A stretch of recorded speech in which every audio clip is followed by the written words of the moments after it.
Hey guys, what's up? Welcome to the Potter Podcast, and I'm going to address this question that has been getting asked a lot as it pertains to the pandemic going on right now with the coronavirus and things that have been happening, at least here in Omaha, Nebraska. And so I kind of want to speak to that and answer a lot of these questions because I think getting this question asked is happening probably 2 or 3 times a day from people as of their text messages, social media messages, all that kind of stuff.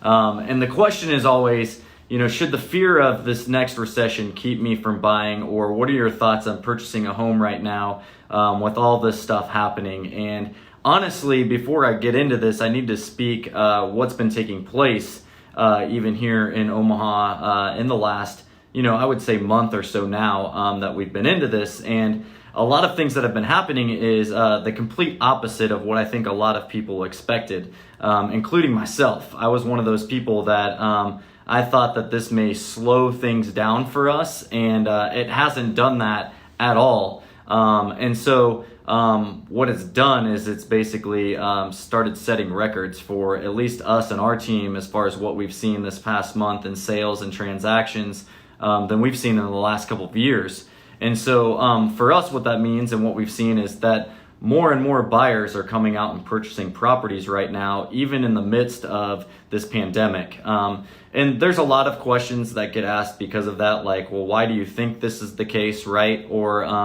is that because of the interest rates being so low? So I'm going to get into a lot of that stuff, but I just wanted to give you that update to kind of remove that myth that, like, hey, things have slowed down. Things have slowed down in specific industries. We all know that, like, the bars, the restaurants, the things like that have slowed down. But even on that take, as I've talked to a lot of restaurant owners, specifically around this area and the restaurants that we support, a lot of them have said, surprisingly, that things are going fairly well. And so the community and the people behind that have been supporting those places and those things. So we're not really necessarily seeing a lot of the negative stuff that we thought we were going to see. Now, are things tough and are times tough and are things difficult? Yes. Like, are numbers probably where they should be or where they want to see them? Probably not.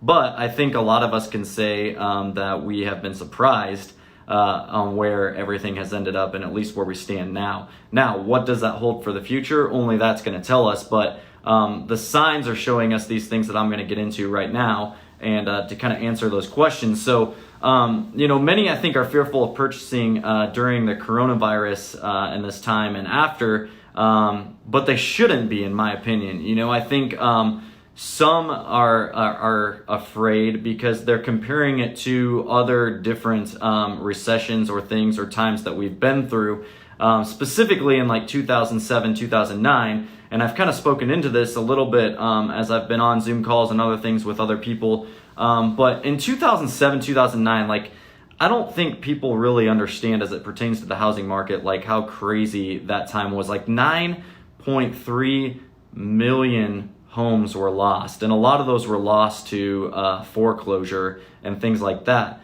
I don't think we're going to see anything quite to that extreme from this. I could be wrong, but my opinion and what I'm seeing in the market tells me otherwise. And so let me explain.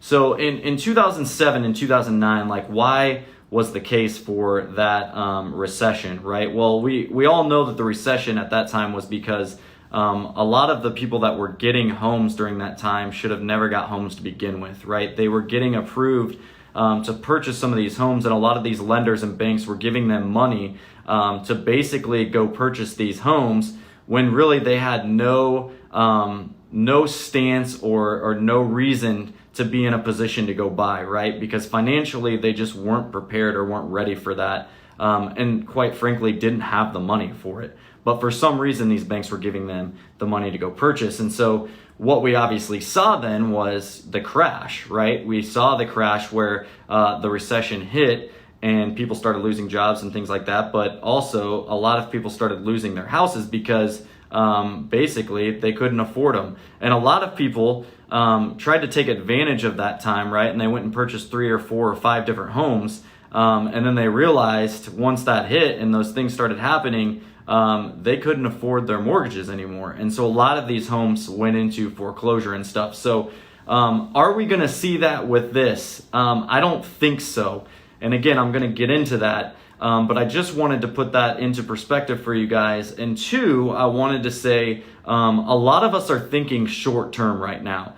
And I need you guys to change your mindset, and I need you guys to start thinking long term, okay? We need to start thinking long term, as it is with all of these things, like we will come out of it, right? So in 2007 through 2009, that's when it really hit, and it took about 4 years to get out of that recession. And some in places like on the coast were a lot harder and hit harder than us here in the Midwest, but we got through it, right? And the markets eventually turned over and it got back to the place it was.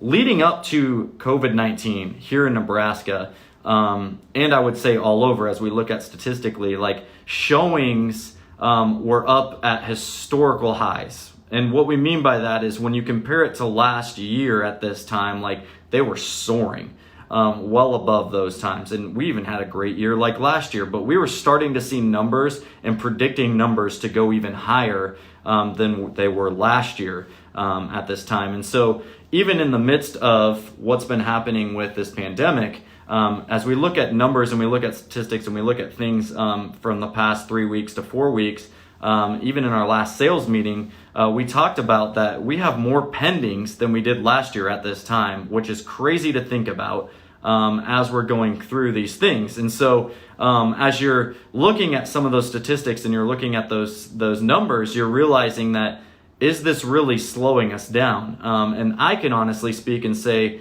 I've been out almost every single day showing houses. I've been out every single day showing houses to people, writing up contracts. Again, like if you saw me make a post a couple weeks ago, we had over 10 transactions that we did in a week as a team. And I remember just sitting back and going, this is crazy. Like this isn't what it's supposed to be like, but it is what it is, right? It is the reality, and those numbers don't lie.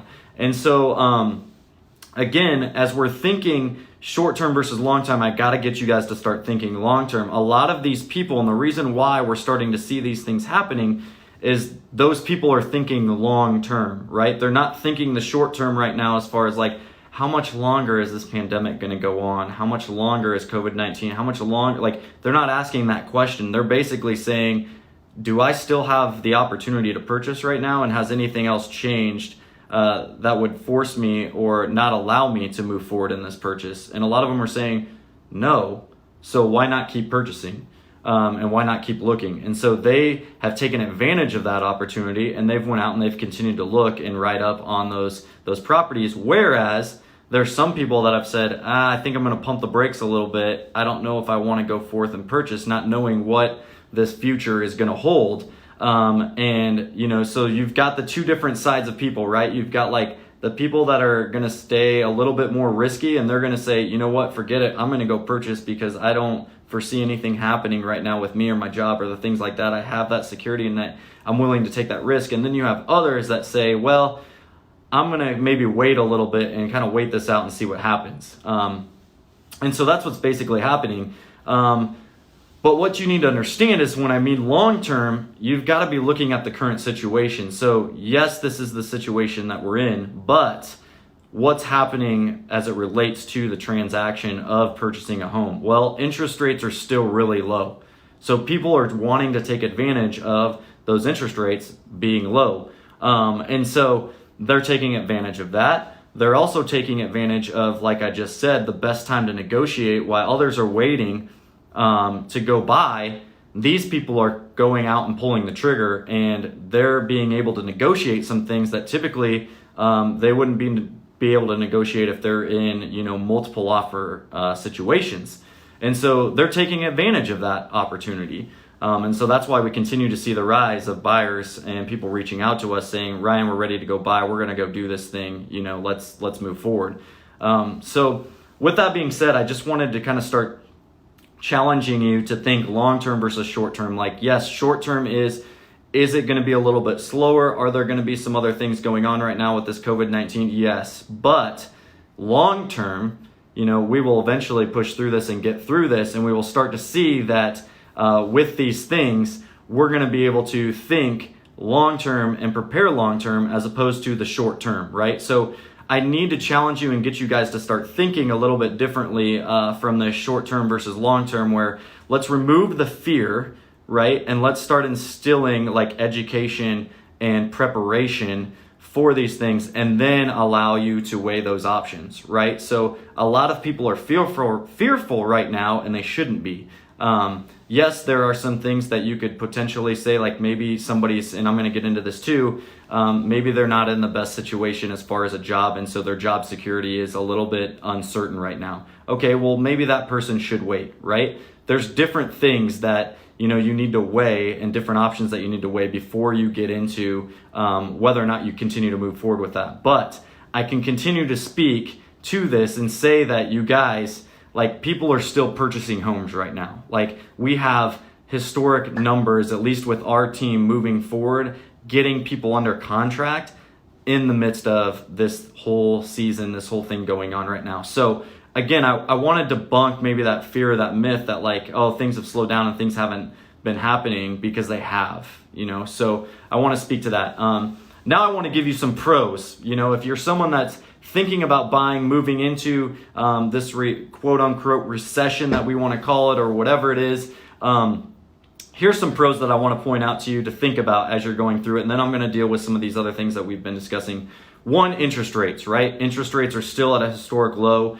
So if you can purchase right now, like, I don't know why you would be waiting. I think you need to take advantage of these interest rates, because eventually they are going to go up. Eventually, what we're starting to see and starting to read is that as these interest rates stay where they're at, there might be some more regulations that get set into place moving forward. What I mean by that, again, I'm not guaranteeing this. I'm just saying these are what people are and the experts are saying and talking about, is that credit scores might be getting pushed up to a higher level where, in order to get this interest rate, your credit score is now going to have to be here or here. So like, don't wait if you're somebody that's in the position that can buy, because if you can buy now, take advantage of that, because now we don't know what that future is going to hold a couple months from now, and even down the road of what that looks like. So again, short term versus long term, like, think long term, right? Like, take advantage of that opportunity right now.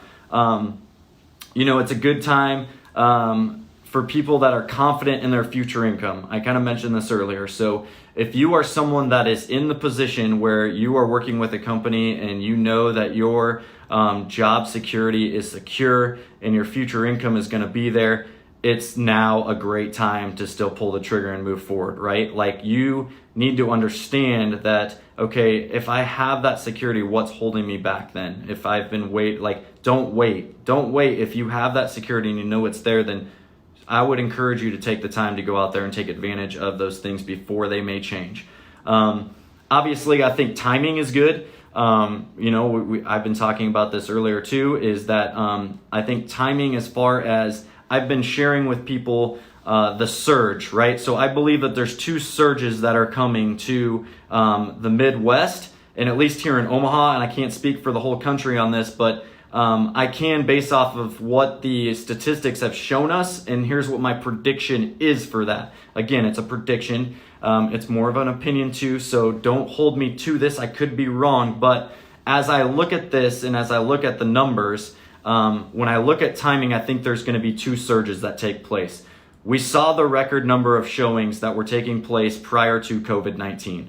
And so what I mean by that is there was a demand there, right? Like, that demand hasn't gone away. There's still that demand of people that still want to buy a house, right? That timing of buying that house may be changed now due to COVID. So I think there's going to be two surges. I think there's going to be the surge of the people that basically have financial security in their jobs, that they're going to still be the ones, like we see right now, currently buying. And they're going to be the ones that, again, maybe wait for this COVID thing to, for normalcy to go back, to the market or the economy, whatever you want to call it, where people go back to their jobs and things like that, and now they feel more secure in going to purchase a home. Like, I think that is the surge that's going to happen. So we feel like we're busy right now, like with us and our team, but I've been prepping my team and telling them that, hey, you guys, be prepared for a couple months from now, because the surge one is going to be happening. I'm calling it the surge one, where the top gets pulled off and all these buyers and this demand comes back out, and people are going to want to be going to buy a house because they feel now more safe, that they can enter these houses and all these different things, right? Now the second surge that I think is going to happen will take place, in my prediction, will be late quarter 3, quarter 4 into 2021. I think so. Basically what that looks like is maybe late October, early November, and going into January, February of 2021, where I think this second surge happens. And those are all the people that were planning to buy now, or planning to buy a month ago before COVID hit. But now they've been furloughed or they've been laid off, but they know they're going to get their job back, or they know that they're going to get another job a couple months down the road, again, long term, right? So they know that they're going to get that job back. They know that they're going to find another job, and they still plan to purchase because they've done their due diligence and saving money and things like that. And that's where I think that second surge is going to come from. So they're going to be patient and wait maybe 6, 7, 8 months from now, but then they're going to want to pull the trigger when it comes time for them to go purchase, to buy then as well. So those are the two surges that I'm talking about in timing. So I think real estate is really going to play a huge part in basically boosting our economy back to normalcy. That may be a bold prediction, but I'm just predicting that based off of what I'm seeing and what we're in right now, and what I'm predicting to see moving forward in the future.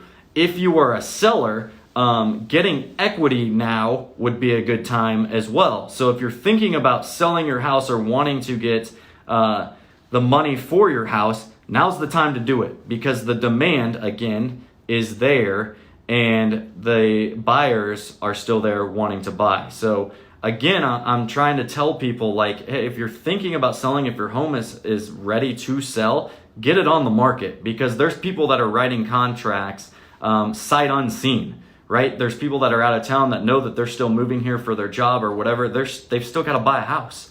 And so what I'm telling my sellers is, like, take advantage of this time. It may take 3 or 4 weeks to get sold, but I would rather wait 3 or 4 weeks now than try to put it on the market when, quote unquote, it's going to be hot and people are going to be out there, when now there's more competition, and now you're not the only house in your neighborhood on the market, but there's 5, 6, 7, 8, 9 houses on the market in your neighborhood, and now you're sitting and you won't potentially get what you want to get for the house because there's 9 other houses now for sale in your neighborhood.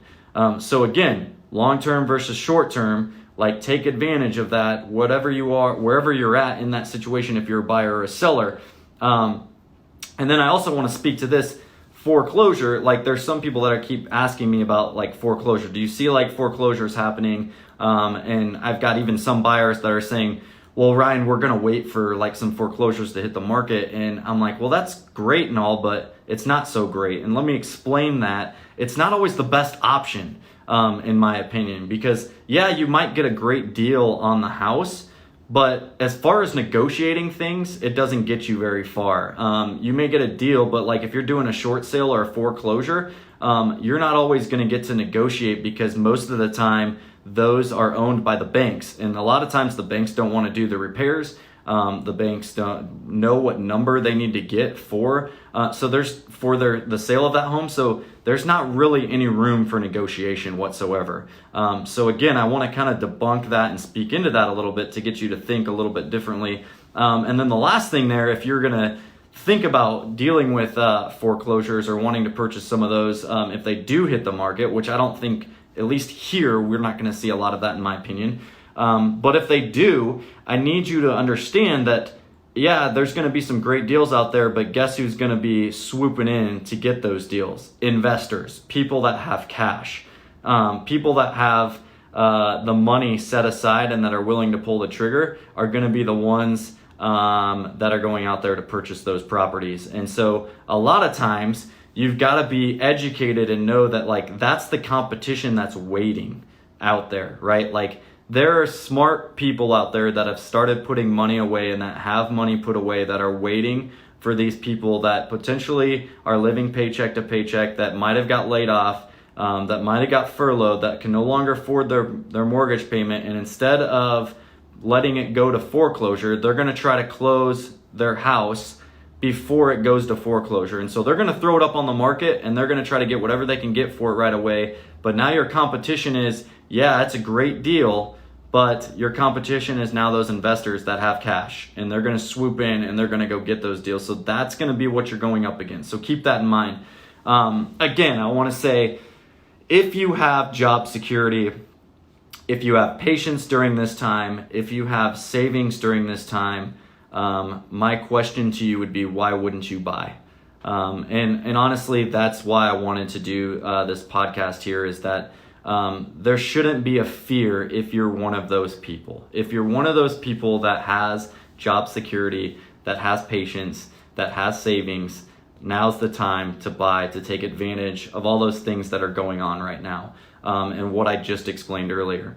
If you're somebody that is in the boat where you don't know if you're going to have a job tomorrow, you don't know if you're going to have a job a week from now, a month from now, those types of things, then I would say maybe it's not the right time to buy, because the last thing that I would want for you is to get into a home and to get into something that you love, and then the next month you realize, well, now I just lost my job, and now I'm not going to be able to afford this.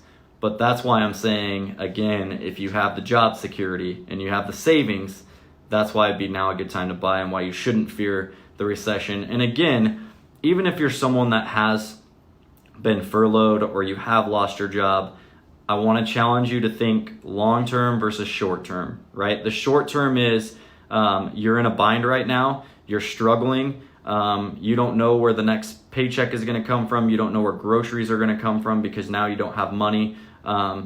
It's now short-term. It will come to pass. You will have people surround you to help you get through these times, and eventually you will get another job because the economy takes a turn, and now you will be back on your feet, and you'll be moving forward. In 6, 8, 12 months from now, you'll be back in the position to be able to purchase a home. So I want to encourage you with that to think long-term. Like, I know a lot of us have been thinking short-term lately. We need to be thinking long-term. We need to be planning and preparing for long-term and just the outcome that is going to take place here in the future. And so regardless of whether or not that we go through the next 6, 8 months, I do believe this. I don't believe that this recession, whatever you want to call it afterwards as we get back to normalcy, is going to be very long. I think it's, again, short term. And so when I say short term, like, I'm thinking anywhere from like 6 to 18 months, like short term, right? In the big scheme of things. Like, it's not anything that's going to last much longer than that, because I think in all statistics and experts are saying that our economy is going to bounce back from this. And that's what we do as Americans, and that's what we do in our culture. And so I just want to challenge you guys with that. I want to give you just some encouragement and some things with that as you're listening and as you're thinking about this question and these things. If that's you, if you're in the position of where you were able to buy and now you're not, or if you are still able to buy, hopefully this has encouraged you to move forward with a decision. If you guys have any questions whatsoever, I'm always open to commenting, engaging through social media on that as well. Feel free to comment on this as you're watching on Facebook Live, but also comment below, because now, podcast is everywhere, so people can be listening to it or whatever, and they can find me.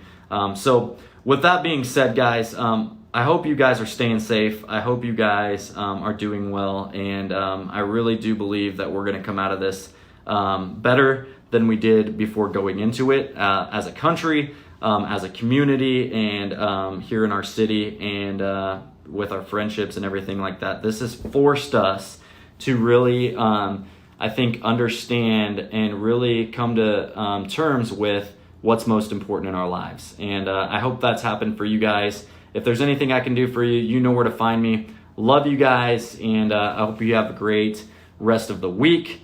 And we look forward to touching base with you guys again soon and on the next podcast. Thanks, guys.